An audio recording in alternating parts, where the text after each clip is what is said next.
Alright guys, here we go. Tournament is underway. I am at my first spot, making my first couple of casts. Well, probably more than first couple. I think I've been here about 10 minutes. And overcast skies, no wind. As you can see, the water is flat calm. And man, I'm in a good area. I see some fish skittering around in the weeds. I know there's got to be fish. Bam, hooked up right here on my first bite of the morning. And such a good feeling to get hooked up on a fish this early in a tournament. And it's just crazy when you get bit early.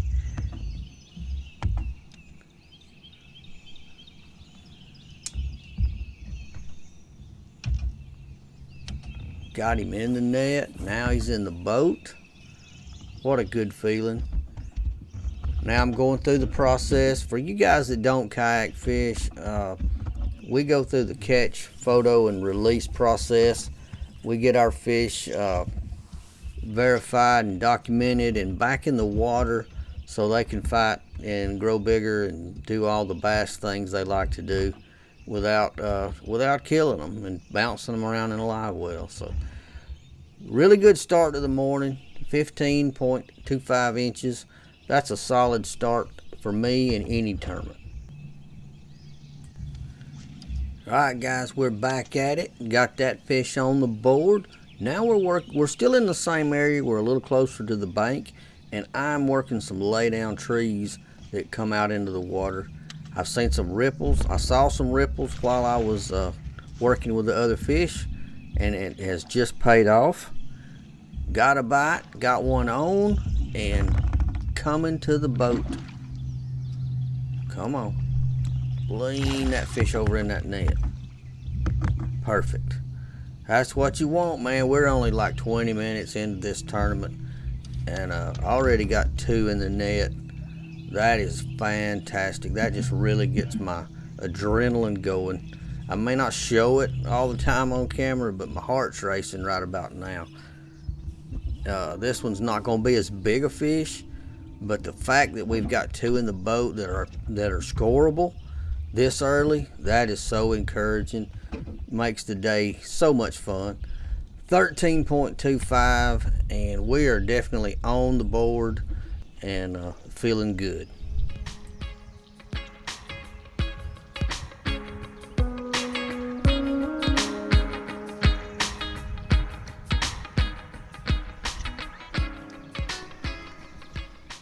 Well, I guess you can see I've changed baits. Not wanting to give up on this same area. You can look to the right just a little bit. You'll see those same laydowns I've been fishing. There's more out in front of me now. So I picked up the fluke. I went to throwing it in the shallow water around. There's some weeds. I don't know if they show up good or not, but there are a lot of weeds and vegetation in here. And I just thought I needed to give them a little bit different presentation. Give them something else. I thought there was some more bass in here. I think there probably was. I just couldn't seem to get them fired up enough to come after my fluke. And I tried it off and on all day, and the fluke really never did pan out. And this is a time of year when the fluke or a Cinco, or there's certain baits that really shine in the springtime. So I really thought it was going to be something, and it turned out wasn't so good. So I picked up the spinnerbait again, headed down the bank, and went back to making cast. As you can see, the wind's getting up, got some ripples on the water, and it is pushing me down this bank, which is awesome. I don't have to do anything but chunk and wind, back up and adjust every now and then, and go back to making cast. And we don't get that opportunity very often as a kayak angler. The wind usually wreaks havoc on us.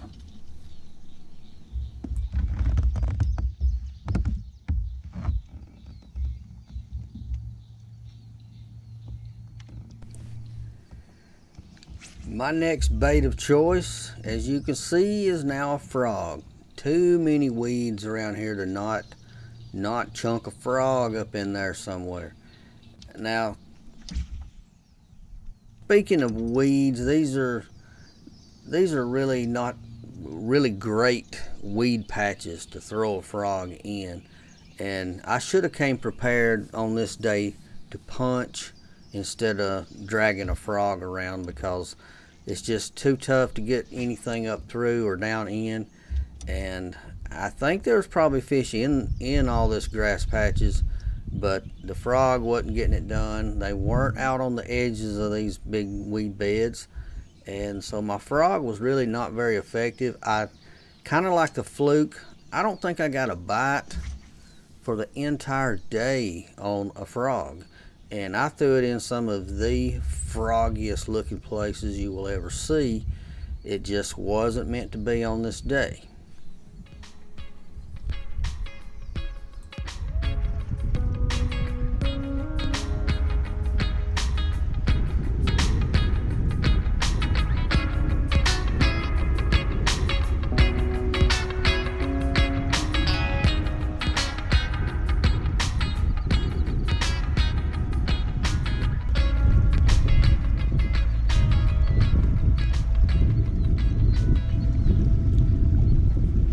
After working that big long stretch, probably 200 yards, maybe 300 yards, I decided to go back in the area where I started and had success, and I went a little further up, but I was going to do the same thing and work my way back down. I was going to let the wind dictate my speed back down, and if you saw those weeds just go by, I wasn't paying attention. Now that water's shallow, and if you'll watch, I'm about to just wedge right up here.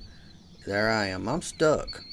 So I went right over that point, which ran out into the lake a little bit further than I thought. But it's allowing me to make some casts without the wind shoving me around, so I'm using it for just a minute. And I know there's fish in here. I've seen the motion. I've seen shad flicker. And I don't know why I didn't catch more than I did in this area. I feel like this was a really good, strong area. It just it didn't produce quite what I thought it was going to. But here I go, about to move up, nothing doing. I'm stuck. I'm like, man, thought my motor might push me out of this stuff, and just a little shallower than it could handle, so gonna have to drag the old paddle out and get out of here the old-fashioned way.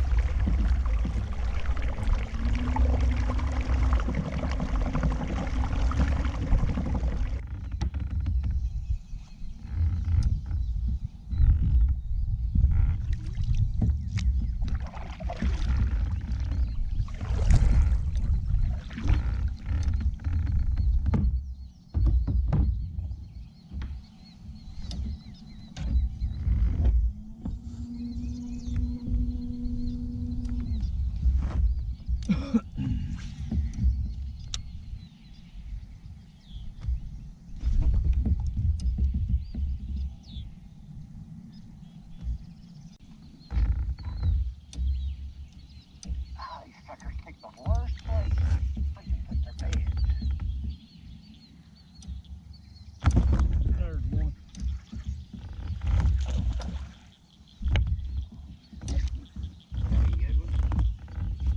15. I guess got another in the boat, but he ain't nothing much. I think I'm catching the male. Alright, let me go deal with this fish. Alright.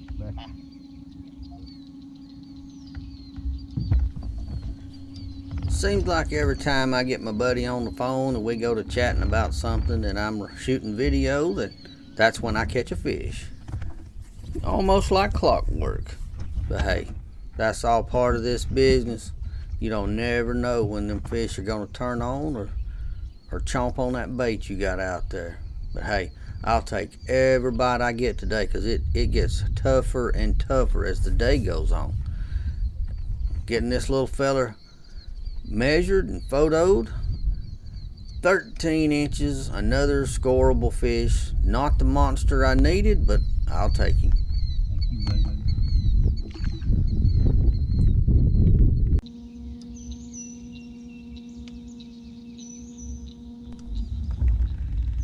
Alright, right here, now I am in some really shallow water. Got all kinds of weeds in this area.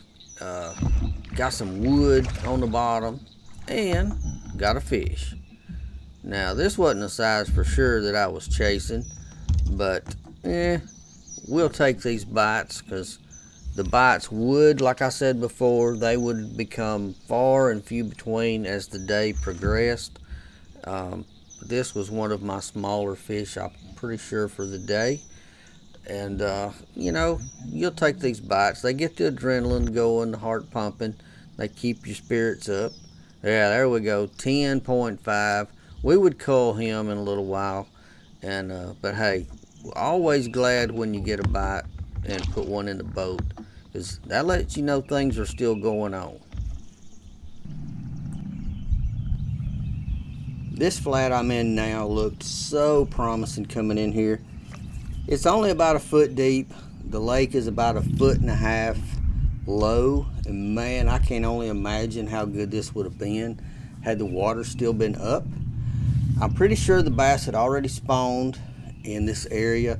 There were fry on the left side and just tons of fry skittering around everywhere, but no, didn't see any fry garters, didn't get any hits, and not a single bite from this area.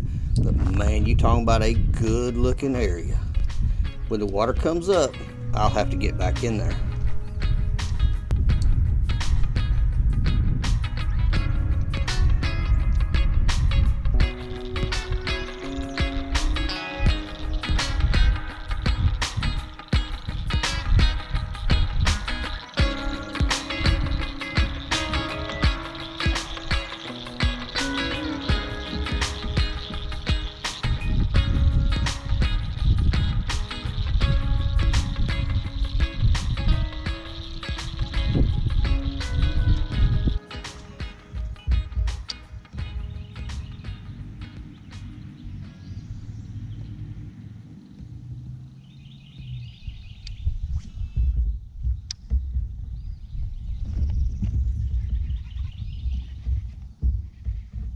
Oh man, come on. Well, leaving the flats, I left the wacky worm behind and picked up the old chatterbait. And as you can see, I got bit pretty quick. Unfortunately, that one came unbuttoned and hurt my feelings, but right back to work. And I just felt like this bank had to hold a bite or two. This whole place looks so good that you just know almost any cast can produce a fish. It's just a tremendous looking little area, and sure enough, it didn't take long. Bam, got one on.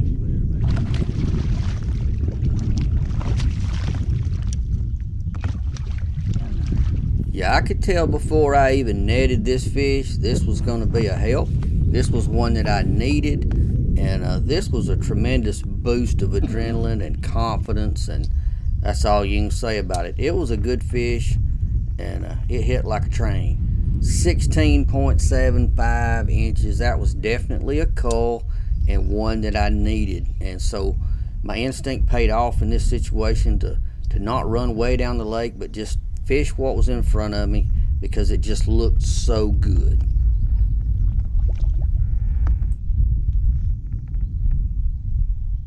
Alright guys, that last fish was unfortunately my last shot on the water that day. My card and my camera, either I messed up and put a small one back in my camera. I ran out of video space.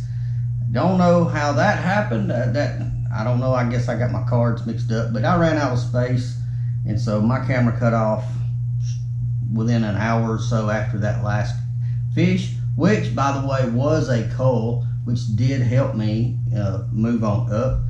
Later I would cull another one with a fish about the same size, 15-16 inches, which would I needed 2 more of those to really do well in the tournament. I ended up 7th place. This was the Cullman Kayak Angler's second stop of the year. We're allowed to fish 3 of the Moulton city lakes, and I actually don't know how to pronounce the name of the lake I was on. It goes by several names, and the main one is a little tricky for me to say, but it's one of the, up in Moulton area, they have 3 city lakes that are open to the public. You can visit any of them. Had an enjoyable day. The fact that we caught some fish, and we went through I went through a lull, probably 2 hours at least without a bite during one section of the tournament. So that was tough, but then later on in the day I got on a little flurry of some small fish up in some shallow stuff way on the other end of the lake, but just nothing that was gonna help. It was a fun day. A lot of diverse cover to throw on all of these lakes. They have a lot of grass. If you're a grass fisherman, you might want to look up Moulton City Lakes and go up there and try them out. They're a lot of fun. Excuse me. But 7th place we had a small turnout for this event. I think 14 put me middle of the pack. Seems to be where I'm at this year, middle of the pack. I'm not real keen on that. I'd rather be a little higher up, but that's where I finished. And so anybody that's still with me on this video, we're about to do a giveaway. We're going to do it right here, right now. And I'm going to tell you how to get involved. It's so easy. This is from the Super Clean products. They have sent me products over the last couple of years. I use them at home. I use them on my boat. My wife uses them in the kitchen. They're basically, what I've got here is showing is degreaser products. I don't know exactly what they're going to send out, but to enter the giveaway, all you have to do is be a subscriber. It's easy. Just hit the button and subscribe to the channel and type in Super Clean. That's it. That's all you got to do, and you're entered. And I'm gonna announce the winner. This ain't gonna drag out very long. I'm gonna announce the winner on the very next video. The winner will already know before that happens, because I'm gonna pick somebody in the next 2 or 3 days. All you gotta do, type in Super Clean in the comments and be a subscriber to my channel. That's it. It's easy, and I will get with whoever I pick. We're gonna do a random drawing. We're gonna go through the comments and number them, and then draw a number. And I will get with you. I'll message you and get the details, and we're going to ship these right to your house. So my first giveaway, I think, on the channel, we got another big giveaway going to come up when I do hit 1,000 subscribers. My goal is to give away 1,000 plastic worms to one lucky subscriber. Simple as that. It's going to be a very worthwhile event. 1,000 worms is 1,000 worms. If you're a plastic worm fisherman of any kind, this is be one you'll want to get involved in. Anyway, thank you so much for hanging in there with me. Super Clean in the comments. Get you in for the drawing. Another big giveaway coming up, like I said. So if you're not a subscriber, go ahead and hit the button, and stay safe on the water. I got to go work on another video that I've already shot. Get working on the winner for this one and get them messaged, and I'll see you guys on the water, and be safe. You guys have a great day. I am out of here.